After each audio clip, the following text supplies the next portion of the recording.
In this lesson, we'll examine the involvement section of a resume. This is the area of a resume where you list your regular volunteer work.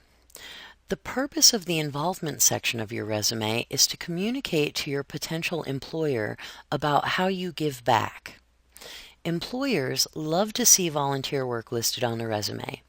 It demonstrates that you are able to work as part of a team, it shows that you're community-minded, and volunteer work expresses that you have a strong moral character.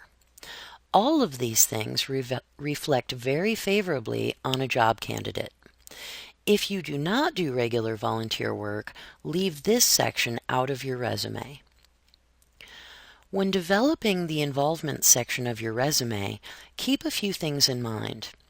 First, only include volunteer work that you do on a regular basis. Don't include things like one-day events or short-term community projects. Second, only include work for which you were not paid in this section. If you had a paying job for a nonprofit organization, list that in the experience section of your resume.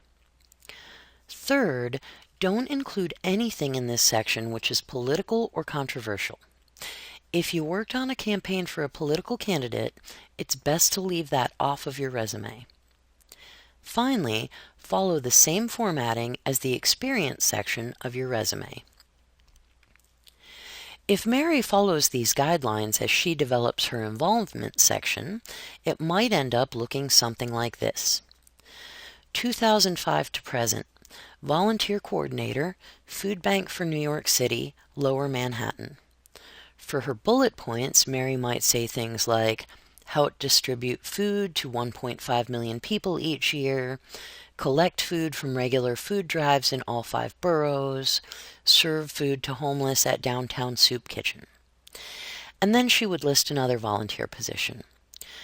You'll notice that just like in the experience section, Mary only uses the present tense in a situation that is still ongoing.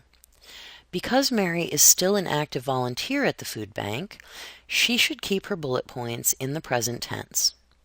Once she goes on to list a volunteer experience that she is no longer involved with, she should switch back to a consistent use of the past tense.